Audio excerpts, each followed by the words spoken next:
let's talk about some movies. I'm Ryan Bueller, and I'm here with my older brother, Tyler. What up? And welcome to episode 3 of the Beginner's Guide to Filmmaker podcast, where each month I pick a particular filmmaker, watch their whole filmography, then I record a crash course giving you an idea of who they are as a person, what kind of movies they make, what they do best, and what to expect when watching one of their films. Then I move on to a movie talk where we discuss all of their films, spoiler-free, then we move on to a spoiler-filled section. This month of September, I chose to do it on the king of Netflix horror, Mike Flanagan. I am super excited to talk about him. He has directed Absentia, Oculus, Hush, Before I Wake, Ouija Origin of Evil, Gerald's Game, Dr. Sleep, and has done the Netflix shows Haunting of Hill House, Bly Manor, and Midnight Mass. And his new show, The Midnight Club, comes out October 7th, 2022, so I figured this would be a good time to refresh myself of his work to get excited for the series, and for those who haven't seen his stuff can listen to this podcast and get a good idea on whether you should give his new series a shot. I know I will.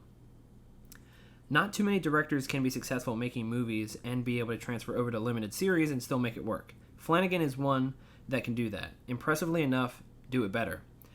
He looks at it as a 7 to 10 hour movie, giving him way more room to develop characters and the story itself. Now, Mike has always been special to me. One day when I first started getting into horror movies, I was on Netflix and I came across the movie Hush. I hadn't heard anyone talk about it, never even heard of it myself. I took a shot in the dark. I watched it when I was home alone, and it kind of blew me away on how good it was. For years after, I would bring up this movie and Mike Flanagan's name, and no one would know what I was talking about. It felt like he was almost just mine back then. It has been awesome to watch him go from this indie filmmaker with Oculus and become one of the biggest names in horror, now filming big movies like Dr. Sleep. People know his name now, but he'll always feel special, like I almost discovered him or something. But anyways, let's talk about who he is as a person. He was born in Salem, Massachusetts, but moved around a lot when he was a kid due to his father being in the Coast Guard. He grew up with a happy and safe family dynamic, which he feels like might be why his films involve haunted houses and dysfunctional families, or families falling apart. Because of his happy family lifestyle, losing that scared him. Growing up, he was also terrified of horror movies. He just couldn't handle them. Just like me, I couldn't handle anything scary until I got into high school. He couldn't even handle watching the Thriller music video. However, all his friends loved horror, and he thought that he might try to tackle it from a different angle. He thought maybe reading books would be easier to handle, which he was wrong. He started off with R.L. Stine, who wrote the Goosebumps series, and Christopher Pike, who wrote The Midnight Club, which it seems like Mike Flanagan is adapting into this new series, so that's pretty cool. And then he graduated to Stephen King. He started with It. He read it back in 5th grade and was traumatized by it, but he had to find out what happened no matter how upset the book made him feel. He would later fall in love with his writing and read everything he had published. You could definitely see King's influence in Mike's work, and he would get the chance to adapt 2 King novels, so you know those films were made with heart. 2 quotes discussing why he likes horror. This is straight from Mike Flanagan. I think why I love horror. I was so afraid as a kid watching something scary and getting through a scary scene, or getting through a whole movie, or getting through a scary book became practice at being brave in little increments. Later he says why he thinks horror is so popular. Anything out there that lets us exercise that part of our character in the imaginary world maybe makes us so we can be braver in the real world. Taken from the interview with Mike Flanagan on the Inside of You with Michael Rosenbaum podcast. Love that. Also, if I could add, yeah. I feel like he has this way of when you had mentioned that he had trouble getting through certain scary scenes and feeling. Did you say he felt like accomplished when he arrived on the other side of that scene? So he has a way of subverting your expectations when you're expecting a scare. I've noticed a lot of his movies and his shows. There's a moment where you feel the tension and you expect some kind of a jump scare to break the tension, and he doesn't seem to go for that easy scare. He seems like he wants you to not be afraid in those situations. He wants to bring the scares more naturally and not take the easy way out. That's a very good point. We definitely noticed that while we were watching Hush. Mm-hmm. Sorry if I derailed you. No, it's okay. I remembered that I wanted to bring up his subversion of expectations. No, that was a good point. Then it wasn't until he was in high school going into college when he started to watch those horror movies. He didn't think he could handle back then. Jaws was one of the first he really liked, and then he went on to the races. And I thought that you would think this was funny, but he said one of the first horror movies that scared him was Killer Clowns from Outer Space. Oh! Which is one of Tyler's favorite horror movies. It is up there for me for sure. Super campy, but it's just so... Oh, I love it. Yeah, he said the one scene where they like have the person's body and they're treating it like it's a puppet. Yeah. He said that just freaked him out and he couldn't handle it. That movie is so good. Yeah. So I thought that was pretty funny. Then it wasn't until he watched George A. Romero's film Night of the Living Dead from 1968 that he realized horror can be so much more than just making loud noises and yelling boo to scare people. It can handle hard topics to make you look at the world around you and see issues like racism. Horror films can make you feel scared about more than just monsters, but fears that we experience in everyday life. In college, he would direct 3 feature-length films, which he isn't very proud of nowadays. When he started to get successful in the industry, he actually scrubbed them off the internet and apparently did a really good job because I couldn't find them anywhere. There's 3 feature-length films. It's not on YouTube. I couldn't find clips. Nothing. That's crazy. And that's hard to do. The internet's forever. Yeah. So I'm hoping one day that I'll be able to watch them. But he specifically said you'll never see it on a Blu-ray, special features or anything. Criterion when? Maybe one day. I would like to watch them. I understand not being proud of them, but it's cool seeing a young director go through growing pains to become great. He would move out to California with his group of friends from the film school. He got a job editing late-night car commercials, reality TV, and documentaries. He did this for 12 years, and he says that it's the best thing that had ever happened to him. He learned a lot and still edits all of his films to date and most of his series. I thought that was pretty crazy. Really cool. That's really cool. He kind of gets a control freak about it. It seems to me like editing would be the worst part of filmmaking. Yeah. I feel like I would imagine they outsource that because it's so tedious. Yeah. But I guess if you know where you want your cuts, yep, and you know what transitions you want, and you have a specific vision, he's got full control over it. So that was pretty cool. He would soon direct a short film, which he made with friends over a weekend that would later become Oculus. But no one would allow him to direct Oculus when he was pitching the script, and he wouldn't be allowed to make the movie the way he wanted to make it because he hadn't directed a horror feature up to that point. So... through Kickstarter, he actually funded his movie Absentia, which is pretty crazy. Kickstarter was still in its early days of development and beta testing, but it got funded, and he got a lot of praise from the film and pretty much went right into directing Oculus in 2013. And then after that, he became one of the biggest names in horror today. He makes horror movies, but not always like your usual Blumhouse jump scare movies. He looks at horror in a different way, like Stephen King does. The movie only works if you can take away all the jump scares and all the horror aspects, and it still works as a drama. The movie is only as great as the characters and their journey. You must care for the characters to fear the horror elements while watching as a viewer. So, his horror movies aren't always the scariest or play out like The Conjuring. His movies or shows have scary things that happen, but it's more focused on the characters and what they're dealing with. Now, you really need to have the right expectations when going into a Mike Flanagan film, because he doesn't just direct your standard Blumhouse horror film, and when it comes to haunted houses, don't expect The Conjuring or Amityville. If you're looking for those usual horror films, you would be interested more in Ouija Origin of Evil or Hush. I feel like they're more of those typical horror movies, which were actually both produced by Jason Blum, oddly enough. They lean way more on the scares, which is fine. He has those elements in his other stuff, just with a lot more.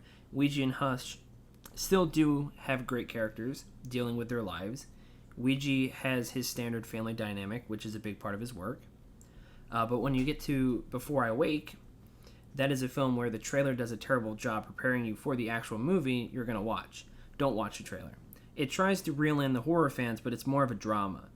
The trailer only shows you the scary moments, which are in the film and are effective, but the film is way more than that.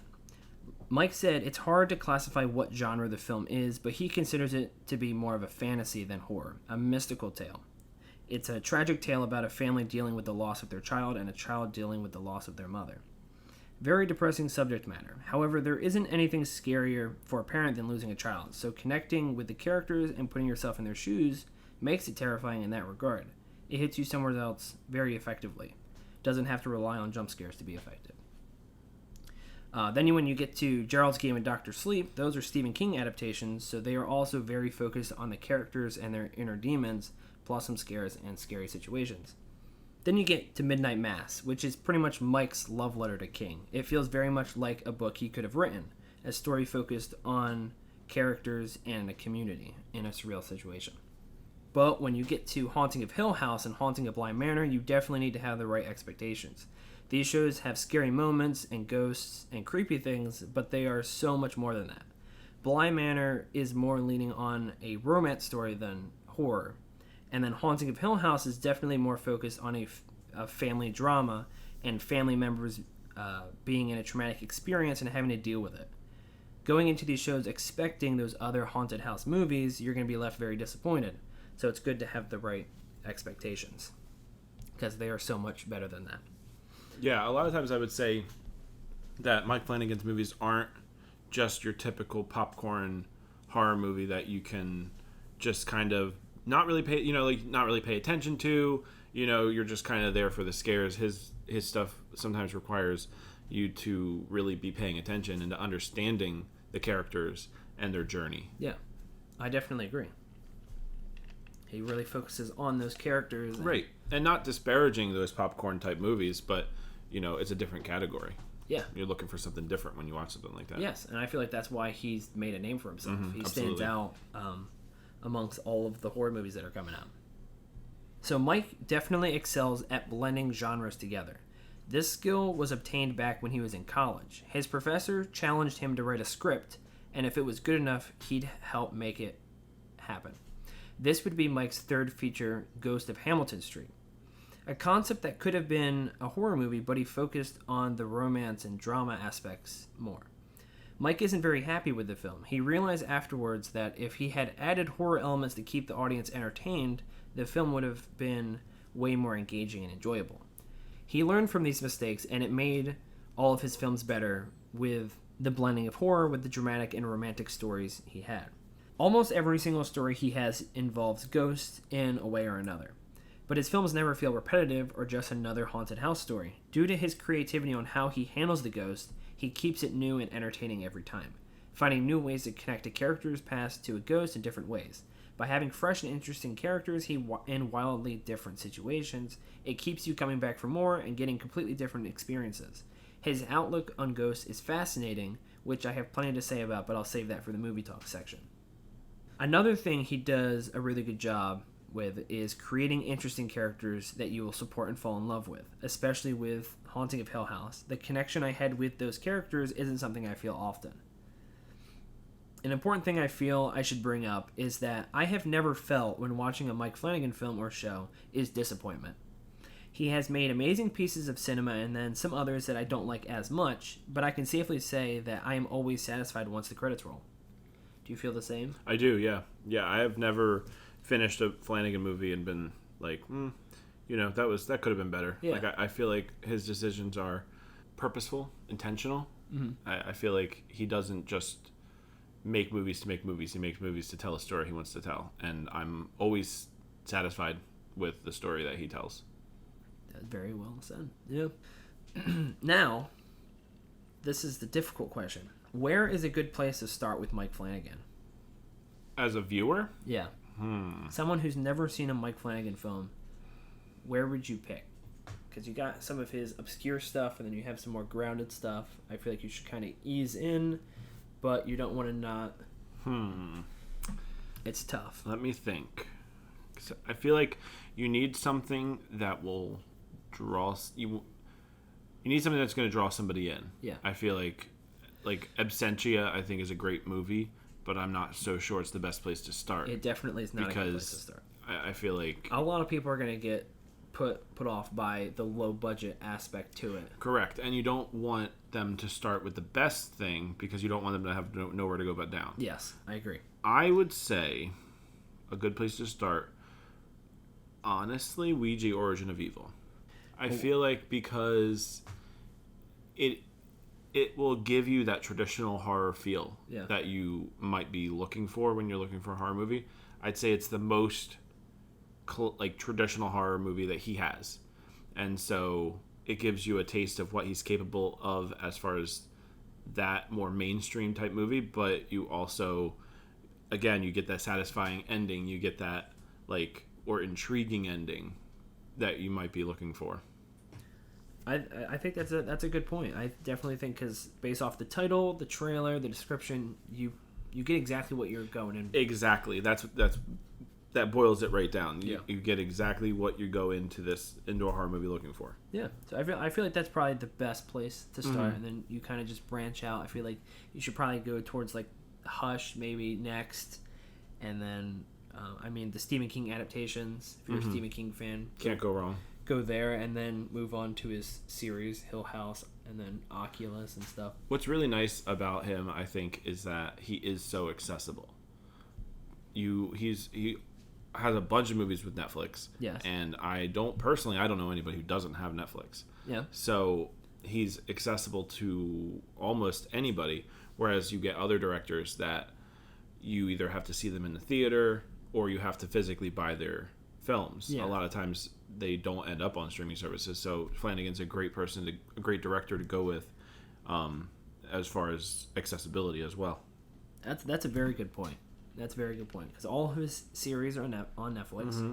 You got Gerald's Game on Netflix. You got Hush, and you have I think Ouija's still streaming on Netflix. Mm-hmm. I think it is too. So yeah, you're right. Very good point. When I was getting ready for this series, everything was streaming except for Dr. Sleep, I think, because I think Absentia's on Prime. Mm-hmm. So that's a good point. You could jump right in after listening to this podcast and go right into his movies. Yep. So hopefully you've gained some knowledge on Mike Flanagan and can decide on whether to check out his films or limited series. I had learned a lot about him while doing research, and there are so many fascinating facts about him that I'm not going to be able to share. So I'm going to link all of the podcasts and interviews I listened to, so you can give them a listen if you're interested.